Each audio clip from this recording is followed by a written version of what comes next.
Velkommen tilbage til En Gang på Kanten, Spike her. Vi har snakket frem og tilbage, og der er sket nogle ting, som har gjort, at vi i dag faktisk rigtig gerne vil snakke omkring vreden. Hvordan vreden har gjort det svært for os at være mennesker, hvor vreden opstod, og hvordan vreden opstod. Men også hvordan vreden har hjulpet os, og hvor den hjælper os, og hvornår den hjælper os, og alt det her. Fordi vrede er en stor del af i hvert fald mit følelsesregister, og noget af det, jeg har lettest ved at navigere i, det er vrede, og noget af det, jeg har hurtigst ved at komme til, det er vrede. Og derfor så vil jeg faktisk gerne høre dig, Taik, af alle dine følelser, af alle følelser, du kan vælge, hvad er de sådan letteste følelser at komme til, og hvorfor er de det? Altså, min følelse er så lettest at komme til, det er nok 100% klart vrede, synes jeg selv. Fordi at jeg altid kunne komme ud med vrede, og det har været lige meget hvilken situation det har været i, så jeg altid kunne komme ud med vrede på den ene eller på den anden måde. Om det har været derhjemme i familien, eller om det har været på opholdssted, eller i skole, eller klubber, eller noget som helst, så har det altid været lettest at komme ud med vrede på. For der har jeg altid kunne udtrykke mig bedst, føler jeg selv i hvert fald. Og det har også været nemmest at sådan vise, jeg har det svært på en måde, men jeg føler bare ikke, folk lyttede hver gang jeg kom ud med vrede på den måde.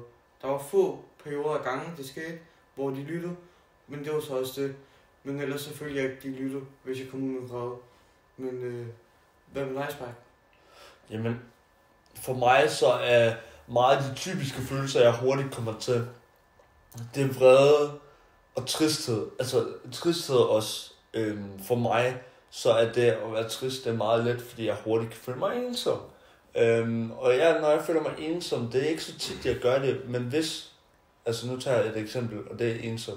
Det er, hvis jeg er ensom, så bliver jeg trist. Eller hvis der sker et eller andet dårligt i mit liv, så bliver jeg trist. Men det der altid sker, når jeg bliver trist, og det er også derfor, at det er min typiske følelse, det er vrede.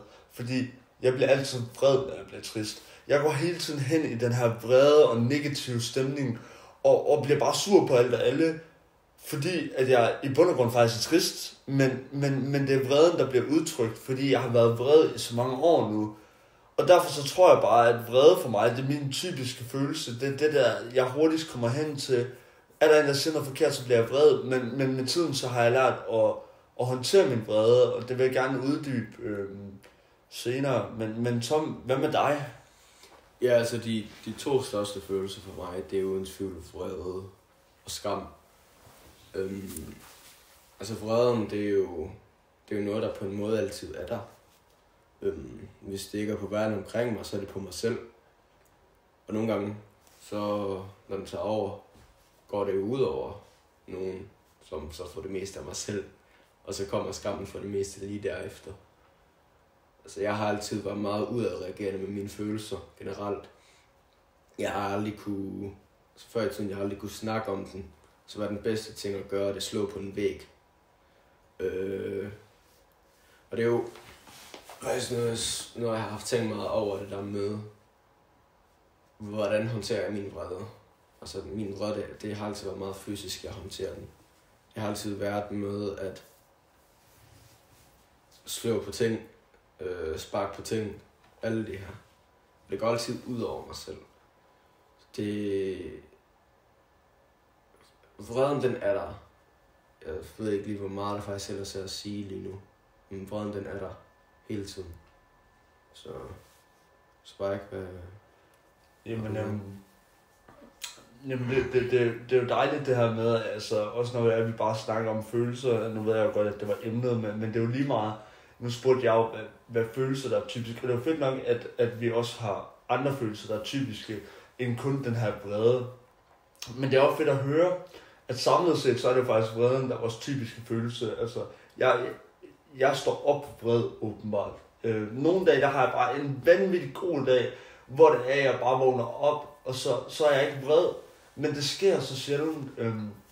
Og det stammer jo faktisk helt tilbage fra min barndom af, fordi jeg blev meget skilt ud som lille, og jeg følte mig hele tiden forkert, og jeg følte mig aldrig hjemme, selvom jeg faktisk var hjemme. Det er det her med, at mine forældre, de nogle gange nok havde svært ved at håndtere mig, tror jeg. Jeg vil ikke sige præcis, hvad der er fordi jeg kan ikke snakke på deres vegne, men jeg tror måske, at jeg har været lidt ustyrlig på en eller anden måde, og så har jeg lidt følt, at mine forældre ikke gad mig. Men jeg har indset nu, hvor jeg er blevet ældre, at de ville mig gerne. Det er bare mig, der ikke kunne se det.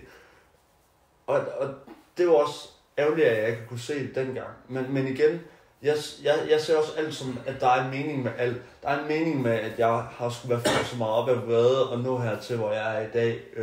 Og det er jo det er på grund af vreden, jeg er her, hvor jeg er i dag. Det vil jeg gerne sige. Men vreden, den begyndte sådan rigtig at vise sig i mig, da jeg blev mobbet rigtig meget, fordi jeg var overvægtig, da jeg var lille. Så jeg blev mobbet ekstremt meget i skolen, og jeg blev meget udadreagerende, og kastede med ting, og slog ind på ting, og prøvede at jagte andre og sådan noget. Og jeg forstod aldrig, hvorfor det var, at jeg havde det her behov for at gøre det. Men jeg blev bare vred. Der skulle ingenting til at gøre mig vred. Fordi jeg følte, at skolerne og systemet, det svigtede mig. Jeg følte mig så svigtet, at jeg blev vred på alt og alle på grund af de her få ting. Altså det kunne være så sygt, som at hvis jeg tog på McDonald's, og min cheeseburger var forkert, så blev jeg sur. Nu kan jeg ikke lide cheeseburger, da jeg var lille. Fun fact, jeg kunne ikke lide cheeseburger eller hamburger, da jeg var lille. Og det kunne jeg blive sur over, hvis det var det, de kom til at putte i. Altså det var sådan nogle vanvittige ting, der gjorde mig sure. På grund af, at jeg blev mobbet, og på grund af, at jeg følte mig forkert. Jeg følte ikke, at jeg havde nogen plads i den her verden. Jeg følte ikke, at jeg havde en plads over i skolen. Jeg følte ikke, at jeg havde nogen venner. Jeg følte ikke, at der var nogen, der holdt af mig. Og det gjorde, at jeg blev ekstremt vred. Og med tiden så udviklede min vrede så mere og mere, og min vrede den blev større og større. Og jeg begyndte at udtrykke min vrede på andre måder, som at jeg tog folk psykisk ned til sidst. Jeg blev så vred, at jeg tog folk psykisk ned, og ellers så dræbte jeg dem bare i tavshed. Jeg dræbte dem bare i tavshed, og jeg kunne sidde dagvis, hvor jeg bare sad og kiggede ind i en væg og bare var sur. Jeg kunne bare sidde og glo ind i væggen og bare være sur. Jeg kunne sidde helt stille bare glo ind i den fucking væg, indtil jeg gik op og slog den, fordi jeg var så sur. Og det har jo været mange års vrede, jeg har været inde, altså der har været inde i mig, som jeg ikke har sagt højt, at jeg har været vred, eller jeg har været ked af det, eller jeg har følt mig svigtet, eller jeg har følt mig ensom. Og så alle de her følelser til sammen, de har jo bare virvlet sig op i en masse samlede, de virvlede sig jo bare op til en masse samlede følelser, som så bare er dirigeret op i vrede. Og det var ekstremt hårdt for mig som lille, at jeg var så udadreagerende, og så folk blive bange for mig, fordi jeg ville ikke have folk var bange for mig. Jeg ville bare gerne have venner, jeg ville bare gerne have folk spurgte, om jeg var okay, men det gjorde folk ikke. De blev bange for mig, fordi jeg vidste ikke, hvordan jeg skulle sige, at jeg havde det svært. Så jeg valgte bare at slå i stedet for, fordi det var meget lettere for mig at skabe en slåskamp, eller råbe og skrige af en eller anden, end at sige, ved du hvad, det er fandme svært.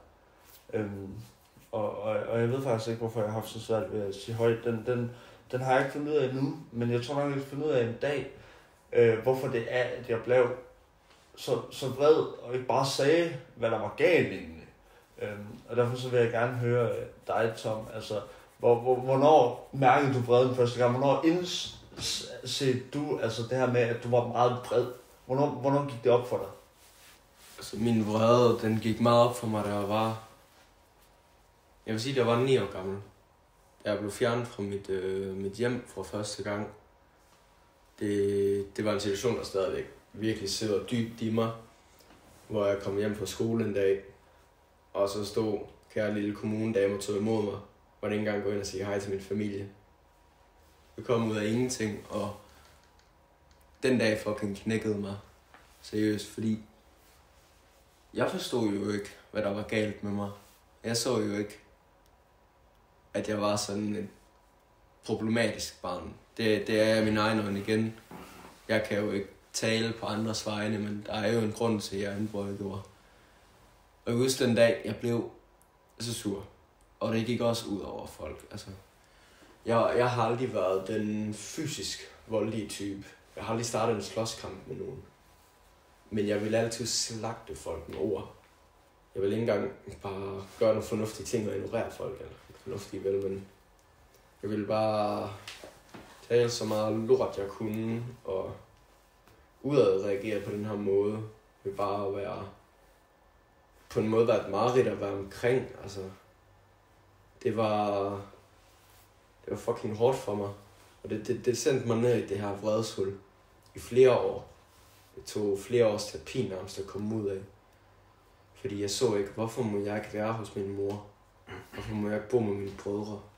Altså, der er jo ikke noget galt med dem. Jamen, så er der jo kun et svar, og det er der noget galt med mig. Og jeg kunne ikke se, hvad der var galt med mig, fordi den person, jeg var, det var egentlig det eneste, jeg kendte til. Så jeg har ikke haft noget særligt stort socialt kendskab til verden omkring mig, før jeg blev ældre. Så for mig, den lille isolerede verden, jeg oplevede sammen med min familie dengang, det var jo bare sådan, tingene fungerede.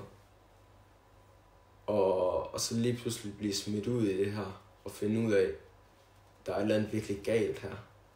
Det tog så hårdt på mig, og jeg var så sur. Oveni, jeg havde rigtig slem OCD, tvangstanker, og nogle gange, hvis bare jeg gik over en revne i vejen på den forkerte måde, eller på den forkerte indgangsvinkel, eller gik igennem en dør på den forkerte måde, så ville jeg blive fucking sur. Det ville koge over i hovedet på mig. Men selv der, det ville ikke blive fysisk. Jeg ville bare begynde enten at råbe folk, eller senere hen isolere mig selv, og bare sidde og dyrke den her vrede inde i mig. Så det tog godt nok mange år, før det gik op for mig, at det her med at dyrke vreden, det gør mig ikke noget godt. Tværtimod, det gør det værre. Så, ja. Jeg ved bare ikke, hvad vil du tage den her for? Jamen, tak. Vil du ikke lige fortælle lidt om, hvornår du så vreden første gang, og hvornår det gik op for dig, at du var meget vred indeni, og hvad skyldtes det? Jo, det vil jeg gerne. Altså, den dag i dag, der kan jeg faktisk ikke sådan selv rigtig finde ud af det på en måde. Fordi jeg ved ikke helt, om det startede i skolen, men det har nok været en blanding af skolen og derhjemme. Fordi i skolen, jeg blev rigtig meget vred og sådan noget. Jeg tror, jeg var i 3. klasse eller sådan noget. Jeg blev så vred og sådan noget, fordi jeg blev mobbet hver evig eneste dag. Om det var med, hvor tynd jeg var, eller hvordan jeg så ud, eller hvilket tøj jeg gik i, eller mit ansigtsform eller hovedform. Altså, lige meget hvad, jeg blev mobbet med alt. Altså, og det var bare der, hvor min vrede, den kom også. Det var der, hvor den kom stille og roligt ind på mig på en måde. Hvor jeg blev meget udadreagerende og råbte af folk, eller kastede ting efter folk, og en tit i slåskamp og sådan noget. Og så når jeg kom hjem, så var det samme hver eneste dag. Følte jeg i hvert fald selv nærmest. Jeg var sur, jeg var ked af det, jeg var det hele. Og jeg kunne bare ikke være i det. Så tror jeg det, da jeg var 13 år cirka. Det var der, hvor den sådan rigtig kom, hvor jeg råbte og bare skældte alt ud, fordi at min yngste lillebror, han kom hjem fra skole og sådan noget, og min mor, hun er i gang med at komme ind og sådan noget der, så det 2 kommunefolk, som der godt være op og se vores lejlighed og høre, hvordan det går og sådan noget der. Fordi de har fået så mange klager, eller hvad jeg skal kalde det, fra skole og fra beboere i lejligheden og sådan noget, fordi der blev råbt meget, smækket mod døre og sådan noget.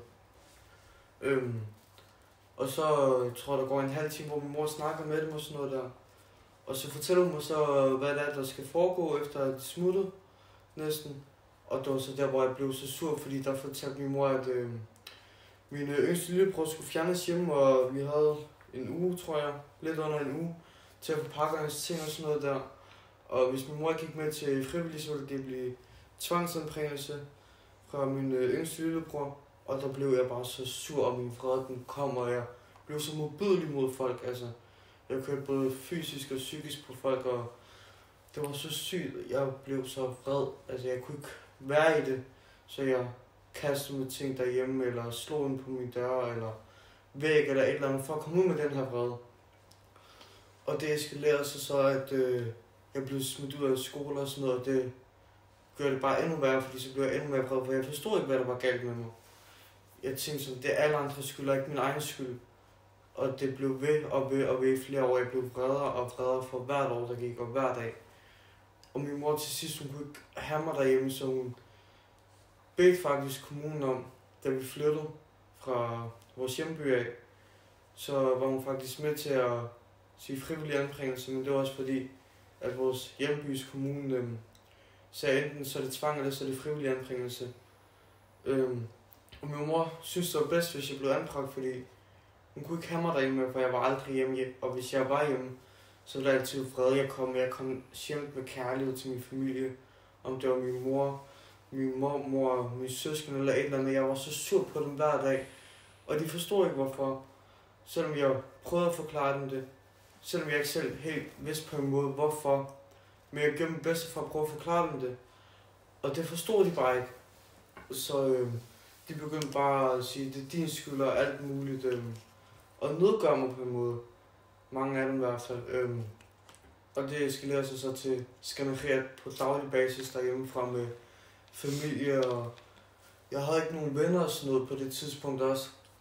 Eller jo, jeg havde et par få venner, men det, nu hvor jeg ser tilbage på det, så var det ikke sådan, som sådan rigtige venner.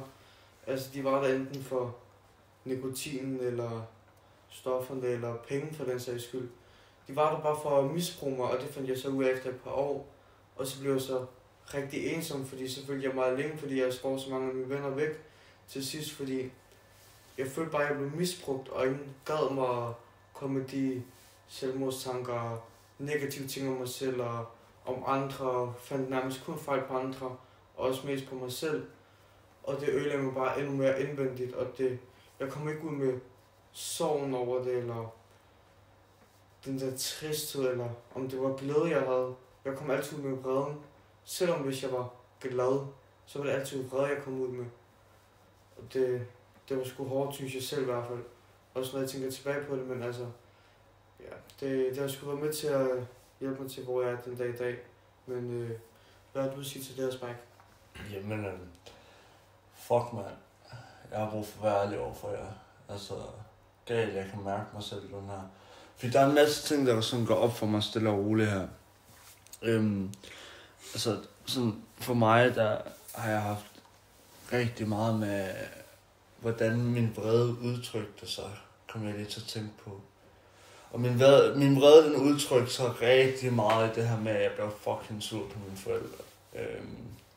Og jeg kunne tale sådan nedladende til mine forældre. Jeg var modbydelig over for dem. Jeg var ikke taknemmelig. Og jeg tror, det udtrykte sig på dem, fordi jeg følte, at de havde svigtet mig. Når jeg nu glemte jeg lige at sige, at jeg ligger i en 12-års alder her og skal på noget. Jeg skal væk hjemmefra. Og jeg havde vist prøvet at stikke af før. Jeg havde prøvet at stikke af lige før det. Og det var fordi, jeg var ekstremt vred på min far i hvert fald.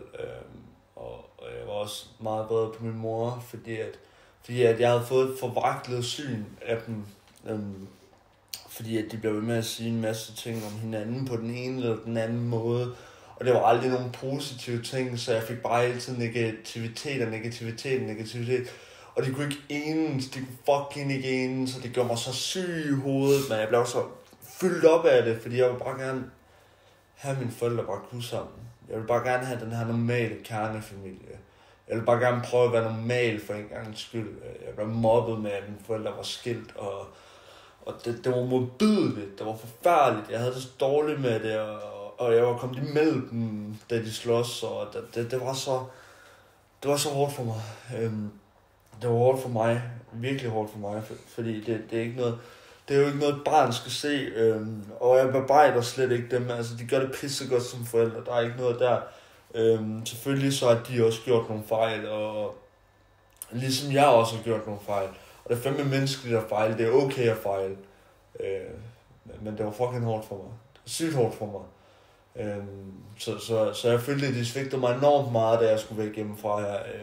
Men jeg havde jo allerede prøvet at stikke af, så jeg ville jo egentlig gerne væk på en eller anden måde. Men jeg var bare vred, fordi jeg følte, at de sendte mig væk, fordi de ikke gad mig. Og følelsen af ens forældre ikke gad en, det gjorde fandme ondt, mand. Og jeg er så glad for den dag i dag, at jeg har indset, at min fucking mor og far, de vil mig gerne, mand. Og mine søstre, de ser op til mig. Mine fucking søstre, jeg har svigtet dem så pisse meget, jeg har det så dårligt med det, og jeg bliver så vred, når jeg tænker over det her med at svigte mine søstre, fordi det betyder pisse meget for mig. Og det var sådan meget mærkeligt for mig at være i, fordi altså den følelsen af, ens forældre ikke gad en, og følelsen af, at jeg har svigtet min søster, og følelsen af, at det er min skyld alt sammen. Den her skyldfølelse, den blev til vrede til sidst, og så begyndte jeg bare at tage en masse ting på det. Jeg begyndte at drikke og gøre alt muligt for at se væk fra den her vrede, og jeg fik den ene magtanvendelse efter den anden, fordi jeg var modbydelig mod de her mennesker, og jeg skulle jo egentlig bare have behandlet dem pænt og sagt, jeg har det fucking elendigt, jeg føler, at alt er min skyld, men jeg føler, at jeg er så forkert, og det er jeg fucking ikke. Jeg er perfekt, som jeg er, mand. Det er alle mennesker. De er perfekte, som de er. Vi er alle sammen perfekte. Men vi alle sammen har haft vores bump på vejen. Og mit bump, det startede ekstremt meget, da jeg blev flyttet hjemmefra. Blev fjernet hjemmefra, fordi jeg blev stadig mobbet. Og jeg følte stadig mig forkert. Indtil, at der var en dag, der kom ham hen til mig, og mig og ham, vi klingede bare, og han var så fucking sød med mig. Han var fantastisk, og så var der den næste, der kom over til mig. De her to mennesker fra Odense, de var så søde mod mig, men jeg elsker dem, og jeg har stadig kontakt til dem i dag. Og det fik mig til at indse, at jeg var sgu ikke så forkert, og det hjalp ekstremt meget på min vrede. Jeg var sgu ikke lige den sødeste mod dem, men de fik mig mere og mere til at lægge den her vrede ned. Så faktisk i et godt stykke tid, fra jeg var 13 til 14, der var jeg ikke så vred mere, som jeg var førhen. Men jeg bliver så efterfølgende fjernet igen, og kommer hen på et sted, og der var bare trusler, og det var så sygt for mig, fordi der var trusler, der var stoffer, der var magtanmeldelser, der var hele muligt vidt, men det var forfærdeligt, man blev nedgjort. Så det var sygt hårdt for mig at komme væk fra de her mennesker. Det var sygt hårdt for mig, fordi jeg havde fået igen den her skyldfølelse, at det var min skyld alt sammen. Og jeg var blevet enormt vred igen, og jeg havde lyst til at slå alt ned. Jeg gjorde det ikke, heldigvis. Fordi hvad nyttede det? Hvad nytter det? Vold løser ikke min vrede. Det løser min vrede, da jeg snakker højt om, hvordan jeg har det. Så derfor vil jeg gerne høre dig, Tom. Hvordan udtrykte du det? Altså, hvordan udtrykte din vrede sig? Hvordan fandt du ud af, okay, jeg bliver nødt til at gøre noget andet nu? Altså, måden jeg altid udtrykte min vrede på, det var ved ikke at udtrykke det, hvis man kan sige det på den måde. Jeg gik i måneder af gangen, hvor jeg brændte inde med det. Jeg var for at sige livet bange for at åbne min mund. Jeg var et sted hos nogle mennesker, en plejefamilie, som, ja, de gjorde nogle gode ting for mig, men hold kæft, hvor var jeg bange, fordi med det samme, jeg bare gik en lille smule til siden, da den vej, de gerne ville have mig på, så blev jeg bare slagtet. Altså, alting jeg ville, det var jo at være mig selv, ikke? Men det fik jeg aldrig lov til. Så hvis jeg var sur over noget, og sagde, ved du hvad, jeg synes ikke, det er ok det her, så kom hammeren bare, og så blev jeg bare mentalt fuldstændig slagtet af dem. Og det ender jo med, at jeg jo går og brænder ind med det her. Altså, jeg spiller spillet ud af frygt. Jeg spiller bare med ud af frygt. Og jeg ved, at når jeg brænder inde med min vrede, eller enhver følelse for den sags skyld i for lang tid, det gør ikke noget godt for mit hoved. Det gør det virkelig ikke. Altså nu har jeg nogle også underliggende mentale udfordringer, og når jeg brænder med de her ting, så kan jeg godt blive psykotisk.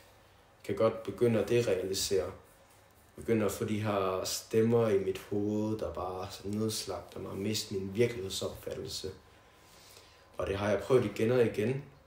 Men når jeg brænder inden, så kommer det her. Selvfølgelig, det var rigtig, rigtig slemt, dengang jeg stadigvæk var aktiv på alkohol og stofferne, men også efter. Og det holder stadigvæk ved. Jeg tror ikke på, at jeg nogensinde når et punkt i mit liv, hvor det ikke er der længere. Men jeg har også fundet ud af nu, hvorfor bliver mit hoved sådan her? Jamen det bliver jo sådan, fordi jeg brænder inden. Og jeg har brændt kraftet med det. Det er inden for det sidste år, jeg har kunne snakke om mine følelser. Det er først efter, jeg er blevet clean. Selv før jeg havde rørt alkohol for første gang, der kunne jeg udtrykke mine følelser. Jeg kunne ikke snakke med nogen. Jeg havde ikke noget familie, jeg kunne snakke med. Og den plejefamilie, jeg havde, som jeg elsker dem virkelig dybt, men jeg kunne ikke snakke med dem om sådan noget. Og det gjorde jo ondt. Men jeg var også desperat efter at holde fast, fordi jeg vidste godt, okay, hvis jeg fucker det her op, så rører jeg på et eller andet bosted. Og jeg vil hver dag vælge en plejerfamilie, der faktisk på en måde gerne vil mig godt. Som faktisk har en familie, som accepterer mig som en af deres. Så jeg vil vælge dem hver dag, frem for at komme ud på et eller andet sjælløst sted. Så jeg valgte bare for at gøre det nemmere for mig selv, bare at køre med og spille spillet. Og det er jo svært at snakke om, hvor jeg kan godt mærke, også med det her, jeg får lidt hurtigt ting, altså det får virkelig nogle tanker i gang, det I to I også sidder og snakker om, det får virkelig nogle følelser i gang, det er helt vildt. Men det er jo også godt, altså det er jo det, jeg i sidste ende har brug for. Det I to I også har brug for, og det er hvad alle jer, der hører med nok også har brug for. Så det her med at høre, vi kan godt snakke om vores følelser, så kan I kraftedeme med os. Altså det er hårdt, men det skal være hårdt desværre. Det er en del af det. Det her at snakke om det, det er jo alting. Så det er virkelig alting. Så nu brænder jeg lidt fast. Så tak, hvad har du noget på udvalg? Ja, altså, det må jeg udtrykke min vrede på. Til at starte med, der var det tilbage i børnehave, mener jeg. Hvor jeg følte ikke sådan, de voksne pædagoger, hvad jeg skal kalde dem for. De sådan lytter ikke sådan rigtigt, men de lytter på en måde, hvis det sådan kan hænge sammen og give mening. Men jeg følte ikke, at jeg var inde i noget fællesskab hos de andre børn eller noget som helst. Så hver gang jeg fik lov til at lege med deres legetøj eller et eller andet, så hver gang jeg fik det i hænderne, så begyndte jeg bare at ødelægge det og rive det fra hinanden, og jeg ved ikke hvad. Og det blev selvfølgelig absolut ikke nemmere, når jeg kom i skole og sådan noget. Fordi der blev det bare endnu værre, følte jeg. Fordi at på min første skole, der var der 3-4 klasser eller sådan noget. Og den klasse, jeg gik i, vi lærte slet ikke at læse eller skrive eller noget som helst. Det var rent leg det hele nærmest. Altså, og det var det i de første 2 år, tror jeg. Hvis ikke 3 år cirka. Fra i hvert fald 0. til anden klasse. Fordi at i de andre klasser, jo i 0. der lærte de for det meste sådan noget. De lærte alfabet og sådan noget, det er stille og roligt. Vi lærte slet ikke noget om det, eller noget som helst, den klasse jeg gik i. Og der var flere og flere, der stoppede fra den klasse, der stoppede på skolen og sådan noget. For det var sådan en dårlig klasse, syntes deres forældre og alt muligt. Og jeg synes selv, det var en dårlig klasse, men jeg udtrykte det ikke. Jeg sagde det ikke til nogen. Fordi jeg var bange for, hvad de ville tænke om, og at jeg bare sidder og lyver dem op i ansigtet, og bare begyndte at fyre en masse lort af, og jeg ved ikke hvad. For det har jeg været vant til før, at folk ikke har troet på mig, fordi igen, jeg har været vant til at lyve så meget. Men det var også min egen fejl. Men altså, når jeg så endelig sagde sandheden, de få gange jeg faktisk gjorde det, der lyttede de til mig, fordi de troede hver gang jeg løg, eller kom med en ny løgn, eller pyntede på historien, eller et eller andet. Så det var først i 2. klasse, hvor der var så få tilbage i klassen, at den klasse jeg gik i, den lukkede ned på en måde, hvis man kan sige det på den måde. Så den klasse jeg gik i, den blev delt op i de 2-3 andre klasser cirka. Så jeg kom ind i den værste klasse af dem alle. Der var drama, der var problemer, der var det hele 24/7. Lærerne havde ikke styr på noget som helst. Og jeg havde ikke engang lært at læse eller skrive eller noget som helst. Så jeg havde så svært ved det. Og lærerne, jeg følte ikke, de gør hjælpe mig med at lære det, når jeg havde det så svært med det. Og de andre fra min klasse, de nedgjorde mig med det hver dag, hele tiden. Fordi jeg ikke kunne finde ud af at læse ordentligt eller skrive. Jeg var så bange for at læse højt for klassen, når vi skulle det. Så hver gang det var min tur, særligt hvis jeg skulle på toilettet eller et eller andet, for at slippe for det, fordi jeg var så bange for at jeg sagde noget forkert eller et eller andet, og folk ville grine af mig og se ned på mig, også lærerne og det hele. For jeg blev så meget mobbet med det, og jeg ved ikke hvad. Så jeg blev så sur og kastede rundt med ting og ødelagde blyanter og sådan noget. Det var ikke det store jeg ødelagde, men det var der sådan, det startede med at ødelagde andres ting i skolen og skolens ejendel og sådan noget. Så da jeg kom op i højere klasse og sådan noget, det blev ikke nemmere, fordi jeg blev ved med at gå i den klasse.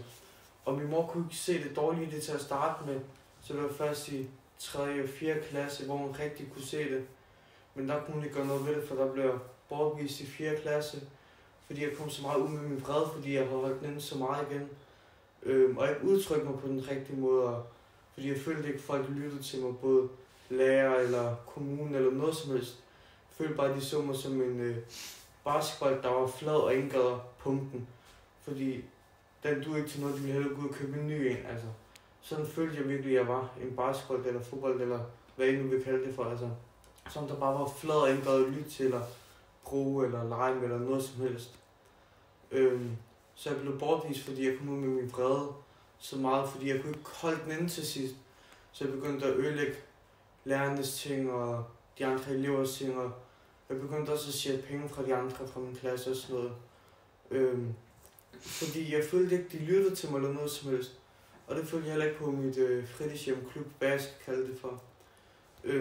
Så der sad jeg meget for mig selv i et hjørne. Og nogle gange så var det med en anden en, og andre gange så sad jeg bare for mig selv i flere timer. Og det endte så til sidst med, at jeg gad faktisk ikke at komme på det fritidshjem mere. Fordi jeg følte mig så ensom og sådan noget. Selvfølgelig kunne jeg lige så godt sidde derhjemme og være ensom i stedet for. Altså, når de alligevel ikke var der for at spørge, om jeg ville være sammen, eller spille et spil Uno eller et eller andet krig eller sådan noget med de voksne, der nu var der. Så er jeg bare derhjemme for mig selv i min seng, og sad og kødede mig så meget, og følte mig så ensom og vred. Og min mor var for det meste enten ikke hjemme, fordi hun havde arbejde, og ellers så var hun hjemme, så sad hun bare inde i stuen og så tv, eller hvad hun gjorde, altså. Og jeg ved ikke hvad. Så jeg følte mig så ensom, og der var ingen, der gad lytte på mig, eller noget som helst. Jeg havde ikke nogen venner på det tidspunkt. Jeg havde en, tror jeg, eller sådan noget. Men jeg var ikke så meget sammen med hende, fordi jeg var bange for, hvad hun ville tænke om mig, hvis jeg var mig selv. Da jeg faktisk prøvede at byde ind i det fællesskab, der var på min fritidshjem for første gang efter et par måneder, tror jeg, tænker, nu tager jeg og giver det et forsøg og ser, hvad det kan. Der prækker jeg min arm for første gang, og der får jeg at vide af den lærer, pædagog, hvad jeg skal kalde det for. Ej, den er ikke prækket, den er ikke forstået, det er bare slået, du skal ikke sidde og pive over det, du skal ikke sidde og tude over det og alt muligt. Og jeg blev så vred, og så tænker, hvordan kan du sige sådan noget til et barn, altså? Jeg har ondt, jeg lider af smerte, jeg kan ikke holde det inde. Det gør så ondt, jeg sad og græd alt muligt. Og han sad bare og gjorde krig med det på en måde, følte jeg. Og sagde, du skal ikke tude over det og alt muligt. Så da min mor hentede mig, og vi tog på hospitalet, så der i 6 timer eller sådan noget, kommer jeg tilbage dagen efter, og griner ham så højt op i ansigtet. Eller, det gjorde jeg jo ikke, men altså, det gør jeg indvendigt, og bare tænkte, fuck dig, ikke? Og så sagde han så, og så blev han helt mundlam, fordi han så, at jeg havde gips på. Og så vender jeg mig om og går og siger, fuck dig, fordi jeg kan ikke holde den her fred ind til sidst, fordi jeg blev så sur på ham, fordi han har sagt, at jeg ikke skulle begynde at pive over det og alt muligt. Det gør ikke ondt, og jeg ved ikke hvad.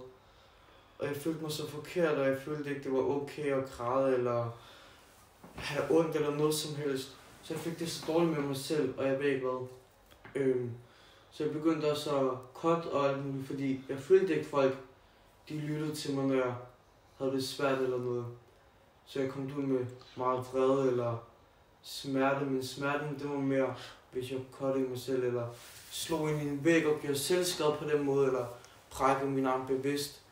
Det gjorde jeg efter første gang, jeg brækkede den, fordi jeg følte, efter jeg alligevel havde fået gips på, og jeg var faldet til ro, så følte jeg alligevel, det var sjovt på en måde. Jeg følte, det var dejligt, det var behageligt, og jeg synes, det gør ikke særlig ondt igen, men det var bare tanken i mit hoved, der bare sagde, at det gør ondt, det gør ondt, det gør ondt, begynder at græde alt muligt, og det gør jeg så.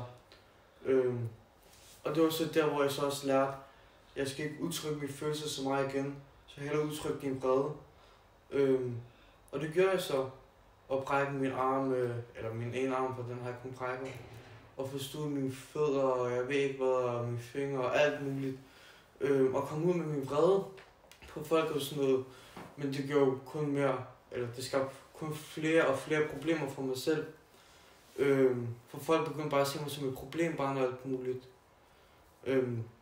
Men så kommer jeg over på, kan ikke huske hvilken skole det er, men det var i hvert fald en af mine andre skoler, hvor der faktisk for første gang i 7. klasse, tror jeg der får jeg en lærer, og han forstår mig.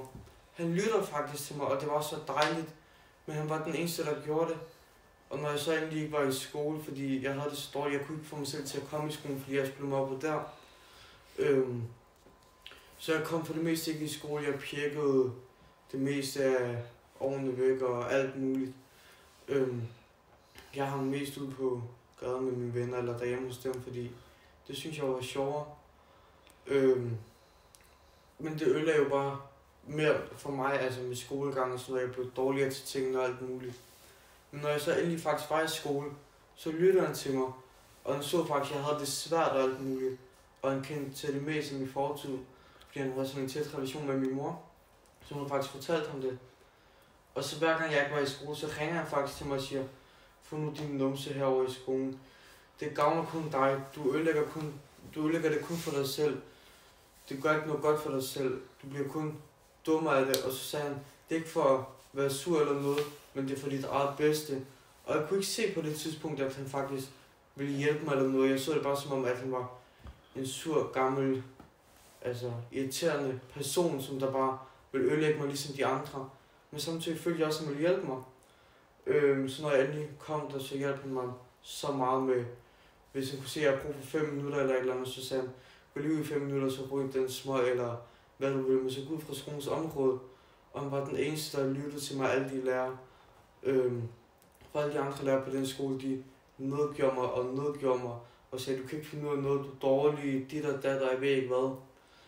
Så jeg blev så sur, så jeg begyndte at kalde min en lærer pædofil og alt muligt, fordi jeg blev så sur og råbte og skreg af ham og troede ham på lyd og alt muligt, for jeg blev så sur. Og det forstod han ikke. Og de andre fra min klasse, de gejlede mig op, hvis man kan sige det sådan. Altså, de sagde, ja, kom blive ved og grine da, og jeg synes, det var sjovt, siger, det er den rigtige måde, det er den eneste måde, der hjælper. Det er den eneste måde, der gør, at folk gider se mig, høre mig og lytte på mig. Og det var det også på en måde, følte jeg i mange år. Men det fandt jeg så ud af efter en del år, desværre, at det var det ikke. Men ja, hvad har du Spark? Ja, tak for det, du sagde, tak. Det var fandme dybt, mand. Altså, virkelig dybt, men ja, altså, der er så mange ting sådan op i hovedet på mig, alt det her, vi snakkede om. Og det var sådan lidt, altså, jeg kom også lidt til at tænke på, hvad vreden egentlig gør ved mig i dag, og hvordan jeg håndterer min vrede i dag. Og det er sådan meget, jeg bliver stadig sygt meget vred. Og der er stadig mange ting, som irriterer mig og gør mig fucking super, og hvor jeg bare får lyst til at bare knakke en eller anden, men jeg gør det ikke. Det er det, forskellen er nu, det er, jeg gør det ikke. Jeg rækker ud, og så siger jeg, fuck, jeg er vred lige nu, hvad fuck skal jeg gøre? Og så får jeg nogle gange at vide, men prøv at meditere. Min meditation, det er at gå ned i fitness. Så det jeg gør, når jeg er vred i dag, det er at gå ned i fitness. Min vrede, den kommer i dag. Men på en helt anderledes måde. Når jeg bliver vred i dag, så kommer det meget op i det her med, at jeg tænker, at jeg gør et eller andet, men så gør jeg det ikke. Fordi jeg siger til mig selv, hvad får jeg ud af at gøre det? Jeg får ikke en fed fuck ud af at gøre det her. Jeg får noget ud af at gøre det her. For det her, det er bedring. Og så gør jeg det i stedet for, så må jeg tage ned i fitness, eller ringe og sige, at jeg er vred, eller snakke med nogen om min vrede, og hvad der gør, at jeg bliver vred. Jeg blev faktisk meget vred i dag for noget, nogen sagde til mig, hvor jeg bare var sådan, hvor jeg bare fik lyst til at rejse mig op, bare råbe, og så bare smide den der pisnøgle, så det ved du hvad, så må jeg selv sørge for jeres pis. Men det gjorde jeg ikke. Jeg blev siddende, og jeg var forstående, og jeg lyttede, og jeg gjorde, hvad der blev sagt, og så var jeg sådan, ved du hvad, jeg kan faktisk godt se, hvad du mener. Og på den måde, så min vrede, den påvirker mig på en helt anden måde i dag. Og derfor vil jeg også gerne høre dig, Træksen. Hvordan påvirker din vrede dig i dag, og hvad gør du, når vreden kommer i dag? Ja, altså i dag, min vrede, den påvirker mig også på en helt anderledes måde, end den gjorde førhen. Jeg bliver ikke lige så vred den dag i dag, føler jeg. Men når jeg kan mærke bare en lille smule vrede i mig, og jeg kan mærke den helt den i mig, eller den der, ja, så rækker jeg ud, og det er lige meget, hvordan der er til, om det til mine venner, eller til nogle bekendte, eller et eller andet, og få snakket højt om det. Og som du også siger, Spike, der får jeg også at vide nogle gange enten at meditere, eller altså sige, fuck dig, altså du, altså sådan, lukker min vrede ud, men ja, jeg ved ikke, hvordan jeg lige skal formulere det helt, ja. Og så nogle gange så tager jeg i fitness også, og får min vrede ud, og det, ved jeg nu, det får også mine tanker og vrede til at gå helt væk, fordi jeg får det ud igennem fitness også og sådan noget. Og jeg blev meget bedre til det, synes jeg i hvert fald selv, med at række ud eller tage i fitness og få min vrede fuldstændig ud og sådan noget. Det blev meget bedre den dag i dag, synes jeg selv. Og jeg har også taknemmelig for det, jeg har gjort, altså tidligere. Det har gjort, at jeg står i dag med blandt andet flere måneder clean og ædru, og jeg også har lært at række ud til folk, og spørge om hjælp til for eksempel, hvad skal jeg gøre her? Jeg er så vred, jeg har lyst til at smadre min dør, eller smadre mig selv, banke mig selv oven i hovedet og alt muligt. Men i stedet for at jeg gør det, nogle gange får jeg det gjort, så rækker jeg ud direkte efter, og så siger jeg kommer sgu lige til at gøre sådan her, sådan her, sådan her, men jeg har sgu stadig noget vrede inden i mig. Hvad skal jeg gøre? Kan du hjælpe mig? Og så får jeg altid hjælp eller vejledning til, hvad jeg skal gøre. Og det hjælper mig. Og nogle gange, så får jeg det ikke gjort, det de siger, fordi så er det bare hjulpet at snakke om det og få det sagt højt. Og det er så dejligt. Jeg får sådan en dejlig følelse. Det gør mig glad. Også bare efter jeg har rækket ud. Det gør mig så glad. Jeg tænker, fuck hvor er du god. Og jeg gør mig selv. Altså noget gør jeg ikke mig selv. Jeg booster mig selv op. Altså. Og siger alle mulige gode ting om mig selv. Fuck hvor er du god. Du har lært at række ud og alt sådan noget der. Og nogle gange så kommer den der negative ting. Fuck hvor er du dumme. Lad være med at række ud af alt det der. Men så gør jeg, altså, siger mit hoved imod, så rækker jeg ud. Gør hvad der bliver sagt, mediterer, beder, råber noget i min pude eller et eller andet, eller gå ud på en mark eller en skov, jeg bor lige ved siden af, og råber, skriger og får bare så meget min vrede ud, som jeg kan. Og ellers så går jeg en tur og bare er i mig selv og med musik eller et eller andet, altså, for at clear mit hoved. Men hvad med dig, Tom? Hvad gør du? Så den dag i dag, der har jeg lært at snakke med folk, tror jeg. Jeg fejler jo selvfølgelig indimellem, og det har resulteret i nogle skader på mig selvfølgelig. Men jeg nåede til et punkt, hvor jeg får snakket. Det betyder rigtig meget for mig faktisk. Fordi før i tiden, der udadreagerede jeg på alle måder. Eller på sikre måder igennem sådan noget som træning og kampsport og sådan nogle forskellige ting. Det var ligesom min måde at komme ud med det på. Men der skete der jo så den bedste ting, jeg faktisk synes, der er sket i mit liv her for 3 måneder siden, som jeg har fået en skade, som har stoppet mig for at gøre det. Fordi så er jeg lige pludselig blevet tvunget til at se min vrede i øjnene nu. Og det har gjort, så jeg virkelig har lært det her med at snakke med folk. Åbne min mund. Jeg er stadig svært ved at række ud den dag i dag, ja. Men når jeg virkelig får snakket, så får jeg snakket, og det har virkelig en god effekt på mig. Selvfølgelig vil jeg gerne tilbage til at træne og få alle de her ting her, ja, men jeg bliver også nødt til at lære inderst inde, at det skal ikke være mit output for vrede. Det skal ikke være, hvad jeg bruger. Det, jeg vil bruge til at få min vrede ud, det er mine ord. Og det er de folk i mit liv, der betyder alting for mig. Og som jeg også betyder alting for. Og ja, det er meget svært, den her episode, synes jeg. Det er godt nok. Der er mange ting ved mig, men jeg er et godt sted med min vrede den dag i dag. Minus et par situationer, men 90% af tiden, der får jeg snakket, og der får jeg rækket ud, og ligesom får min vrede ud på en sund måde, i stedet for en usund måde. Og det betyder rigtig meget for mig, så ja.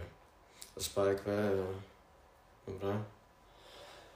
Ja, altså, jeg kommer lige til at sidde og tænke på det her med, at vreden har faktisk også hjulpet mig, fordi jeg blev så vred på mig selv til sidst, og jeg havde gjort så mange modbydelige ting mod andre, men ikke mindst også mod mig selv.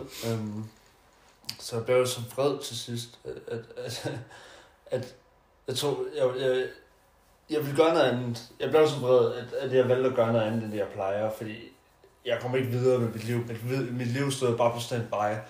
Så jeg var 15 år gammel. Undskyld. Da jeg var 15 år gammel, der kommer en hen til mig, og så spørger han, så siger han til mig, at han gerne vil hjælpe mig, men det er mit liv, mit valg. Jeg kan vælge at være en del af gadens bande, eller jeg kan være en del af hans bande. Jeg valgte hans bande, og det er så evigt taknemmelig over. Det var fordi, jeg var så vred på mig selv. Så vred på, hvordan kunne jeg behandle mig selv sådan, hvordan kunne jeg tage alt det her, og prøve at slå mig selv ihjel, og cutte mig selv halvt op. Hvordan kunne jeg få mig selv til det? Og jeg var så vred på mine forældre, og jeg var så vred på alt, og især systemet. Jeg var så vred på det, fordi jeg følte, jeg var svigtet. Jeg var lige meget. Det var den følelse, jeg havde inde i. Så jeg valgte at sige ja til det her tilbud. Og jeg var også vred på folk, jeg frontede alle til at starte med, og gjorde en masse modbydelige ting. Men jeg tror også, at jeg havde hjælp ind på en eller anden måde, fordi efter 5 måneder, så ville jeg gå ud og tage et tilbagefald.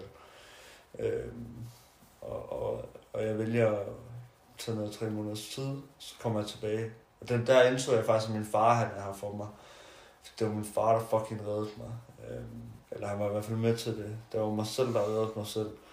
Men jeg kommer ned til ham her igen. Han er faktisk min bedste ven den dag i dag. Og så jeg ved jo egentlig godt, hvad jeg skal til i gang med. Jeg skal i gang med at arbejde med mig selv. Jeg skal virkelig arbejde med mig selv nu, så jeg vil gå all in på det her, og virkelig prøve at arbejde med mig selv. Men min vrede, den er stadig så stor, og jeg har så meget vrede, jeg har undertrykt for så mange år. Og jo mere jeg prøvede at undertrykke min vrede, jo mere vred blev jeg. Fordi så sad jeg bare og dyrkede de her negative tanker, og det her negative mønster. Men som tiden gik, så blev det lettere, og jeg begyndte at være mindre og mindre vred. Den dag i dag, så er jeg faktisk ikke særlig vred mere. Jeg kan godt blive vred nogle gange, men det er mere sådan god vrede. Det er på en god måde vred. Det er sådan mere irriteret vred på dem, jeg har tæt på mig. Og det var fordi, jeg er bekymret for dem. Jeg bliver nogle gange vred på min mor, jeg bliver nogle gange vred på mine venner, og det er både fordi, jeg er bekymret for dem og bange for at miste dem. Men jeg reagerer ikke vredt altid. Jo, nogle gange kan jeg da godt lige hæve stemmen og sige, ved du hvad, det her, det skal sgu lige blive noget bedre, fordi at ellers så fungerer det jo ikke for os, fordi det duer jo ikke sådan noget her. Og det siger jeg jo som ven, som familiemedlem. Men det er ikke sådan, at jeg udtrykker mig selv bredt. Jeg siger min mening, som den er, og jeg snakker også pænt til min mor, føler jeg selv i hvert fald. Jeg snakker meget mere pænt til hende, end hvad jeg nogensinde har gjort før. Og jeg har det pisse godt med min mor, og jeg gør også mit bedste for at snakke pænt til min far, men nogle gange der kan vi bare komme op i nogle stridigheder. Men prøv at høre, den her vrede, den er jo stærk ind i mig. Men det, at jeg bliver vred på en god måde den dag i dag, det er så positivt tegn, og fordi jeg blev så vred på mig selv dengang, så jeg ville hjælpe mig selv. Det er jo så positivt tegn. Og det er også derfor, vreden jo faktisk både er en positiv og en negativ følelse. Den bliver set som en negativ følelse, men i bund og grund så er den jo faktisk også på en måde positiv. For man kan jo bruge alle følelser positivt, i stedet for at det hele tiden skal omhandle det her negativitet. Og den dag i dag, der prøver jeg så vidt som muligt, hver gang der er noget negativt, at vende det til noget positivt. Ligesom i dag, da jeg blev vred, så vendte jeg det til noget positivt. Jeg vendte det til en lærdom, i stedet for skæld ud. Og jeg er så glad for, at jeg er nået dertil i dag, hvor det er, jeg kan vende det negative til det positive. Hvad med dig, Tom? Hvad tænker du sådan, hvordan har din vrede hjulpet dig, og har det nogen positiv effekt på dig nogle gange? Ja, uden tvivl. Altså min vrede, den har en god effekt på mig. Altså det er jo min vrede på mig selv, som presser mig ud i, at nu skal der ske noget nyt. Altså jeg havde virkelig ramt bunden. Jeg var bare sur ud. Jeg var det værste sted, jeg nogensinde har kunne have endt op. Og så sidder jeg lige pludselig der. Jeg er sur på mig selv, virkelig. Føler, at alting og alle har forladt mig. Og at den vrede, jeg følte, det skubbede mig til til at opsøge de rigtige mennesker i den her verden, og til at blive clean. Og det er jo selvfølgelig en proces, men min vrede, den har fået mig på den rigtige side igen. Altså, det er jeg virkelig enig med det, du siger, Spike, det der med vrede, det er jo ikke en dårlig ting. Altså, vi er jo et samfund nu til dags, hvor vrede, det bliver set som tabu. Det er noget, som man skal gemme væk på, det er noget, man ikke skal snakke om og sådan. Det er i hvert fald det, jeg føler. Men vrede, det er jo en fantastisk ting. Det er jo et fantastisk værktøj, vi har som mennesker, til at skubbe os ud i noget nyt, og til at give os den her, hvad kan man sige, den her disciplin til at presse os selv, til at ændre os selv. Når vi virkelig bliver sure på os selv, så sker der fucking forandring. Og hver gang jeg har set nogen virkelig være sur på sig selv, som håndterer det rigtigt, der er sket forandring. Så vreden, den betyder alting for mig. Så, ja. Hvad med dig, tak? Hvad med dig? Ja, altså, vreden, den har sgu også, synes jeg selv i hvert fald, haft nogle positive effekter den dag i dag, for mig i hvert fald. Fordi, når jeg nogle gange bliver vred, så i stedet for at jeg handler på det, og for eksempel smadrer min dør, eller kaster min controller ind i væggen, så gør jeg stadig nogle gange den dag i dag. Men nogle gange, så får jeg så også rækket ud og siger, jeg har det sgu svært, altså det, kan vi ikke finde en løsning på det her, eller et eller andet. Og så får jeg hjælp til det.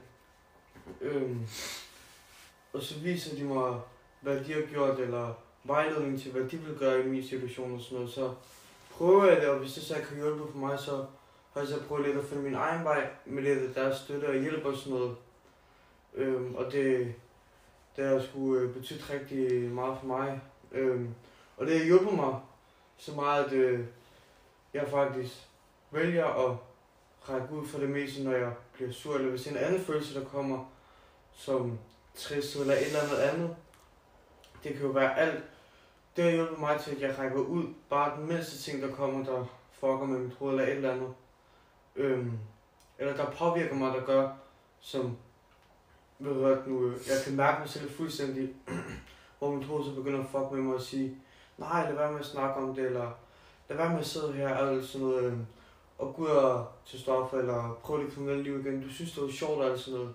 Men det synes jeg jo ikke, det var, fordi det var så fucked up. Altså, jeg følte selv inderst inden, at jeg var død. Jeg følte, jeg var en død sjæl dernede i en krop, som der bare kunne finde ud af at gå og snakke og alt muligt.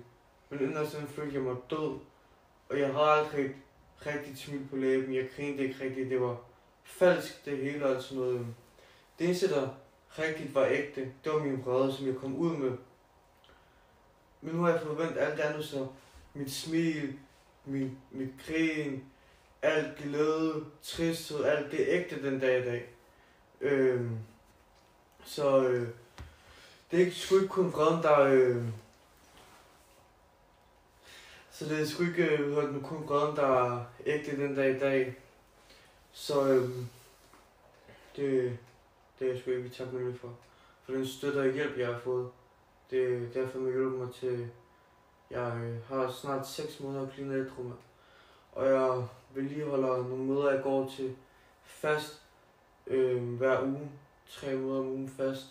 Og det hjælper mig, så jeg får noget bedring ind og noget vejledning, hvis jeg sidder i samme sted, som de har gjort, eller et eller andet. Så tager det ind til mig og tænker sådan, okay, så måske skulle jeg prøve det i stedet for sådan noget. Og tage viden ind til mig, og se det positive ved det, i stedet for at se alt det negative ved det, som de fortæller, eller jeg får vejledt og alt sådan noget. Men hvad med dig, Spike? Jamen, det er jo det med, altså, vreden er jo en rigtig stor og stærk følelse, og den kommer jo hele tiden. Og det er også derfor, jeg tror, at det samme glæde kan jo egentlig også godt være negativ. Altså hvis du er glad på en negativ måde, det kan man jo godt være. Og det er jo det her med, at man skal prøve at være så positiv som overhovedet muligt.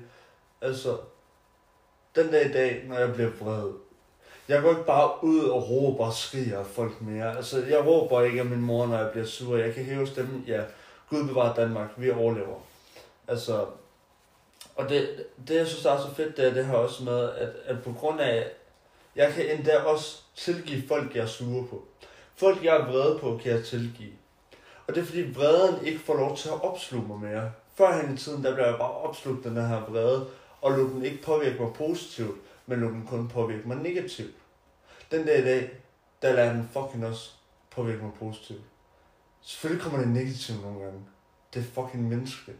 Jeg er et menneske, jeg har lov til at fejle, jeg har lov til at komme til at sige noget dumt en gang imellem. Det er så menneskeligt, og der er ikke noget galt med det. Men noget jeg også tænker på, det er, at det er jo så vildt det her. Det er jo så vildt, at vi har ikke engang kendt hinanden et år endnu, mand, dreng. Altså, og vi kan sidde, og jeg har det så faktisk stramt og godt med at snakke om det her. Jeg kan virkelig mærke mig selv, og jeg synes virkelig, det er dybt det her. Og jeg synes, det gør sådan at snakke om, men det er jo så vildt, at vi alligevel gør det. Og det var også fordi, at jeg ønsker ikke for nogle mennesker ude i den verden, at de skal gå og leve i vrede, ligesom jeg gjorde. Altså, jeg håber jo en eller anden dag, at vi får et samfund, hvor det er okay, at man føler, hvad man føler. Det er ikke endnu, men jeg håber på, at det kommer en dag. For det er jo okay. Alle følelser er acceptable. Alle mennesker er acceptable. Altså jo, man kan gøre noget forkert, men gør alle mennesker ikke det? Jo. Så hvorfor skal vi være så negative og hakke så meget ned på hinanden? Hvad med, at vi bare accepterer hinanden? Og det er jo alle de her livets spørgsmål, man kan stille sig selv. Men jeg tror måske, jeg har fundet svar på nogle af dem. For mit vedkommende. Sådan som jeg ser det, jeg tror, at det er fordi, at hvis et menneske minder om hinanden, så kan vi ikke acceptere det. Fordi vi vil gerne være så forskellige og alligevel så ens. Fordi vi vil gerne have en fælles normalitet. Og den fælles normalitet, jamen, hvad er det? Er det, at vi alle sammen skal føle det samme samtidig? Nej. Der er ikke noget, der er normalt. Der er ikke nogen normalitet.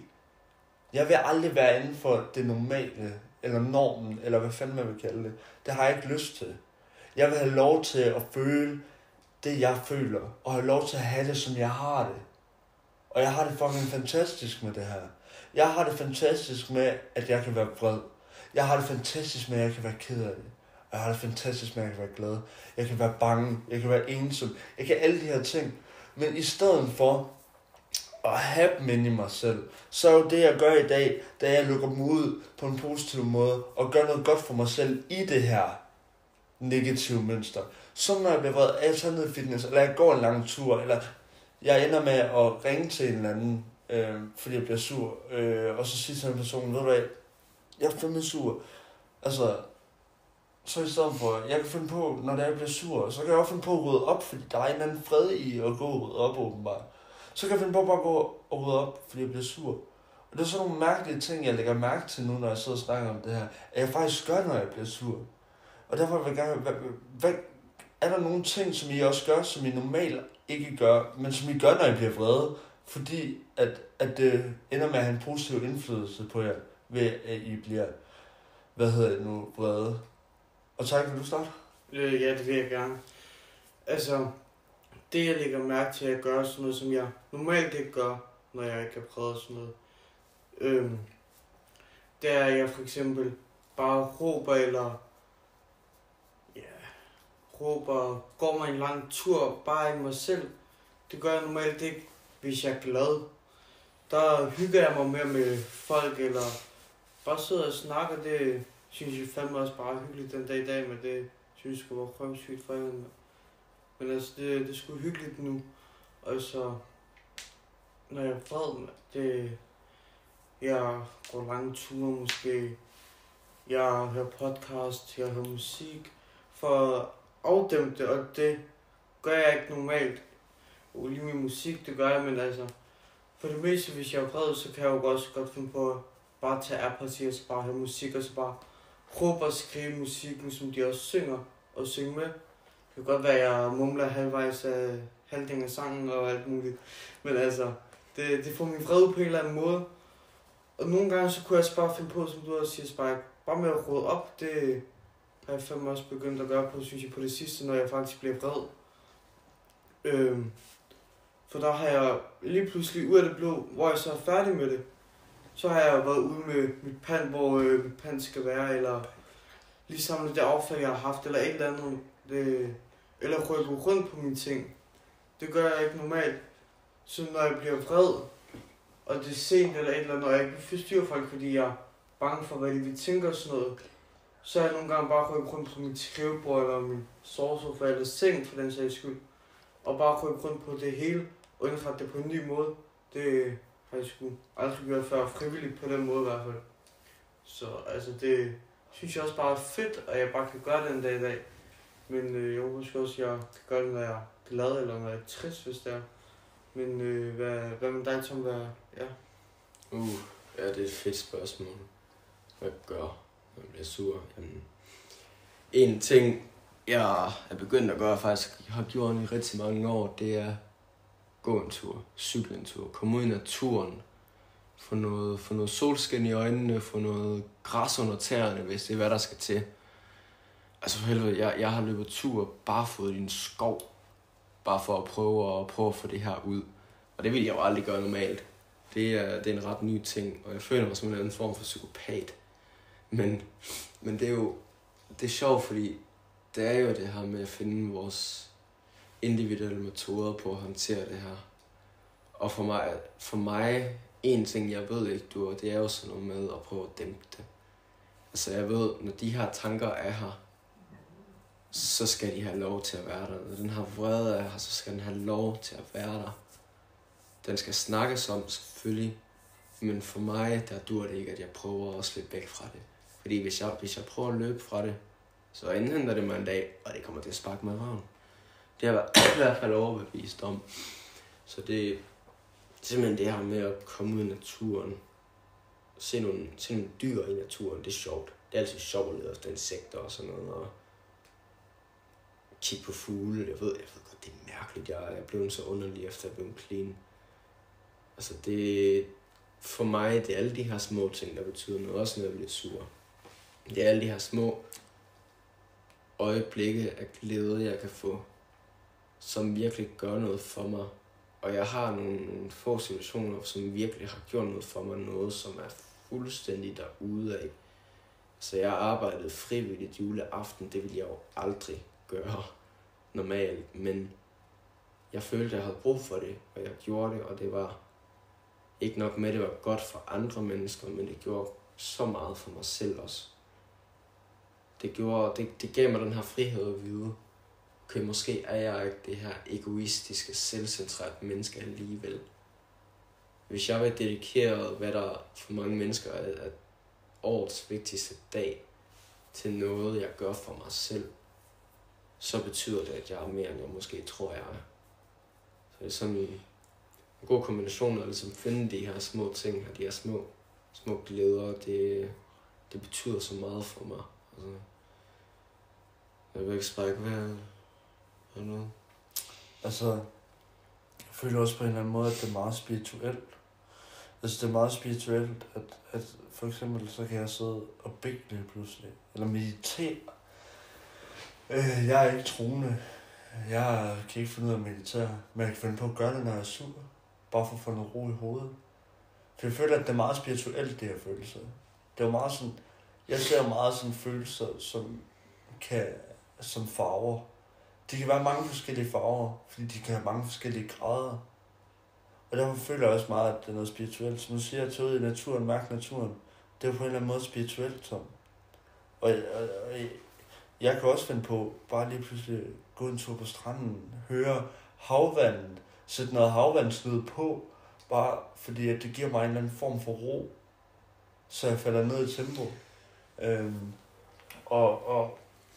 Og jeg har egentlig ikke særlig meget mere end det at sige. Jeg har ikke mere at sige nu.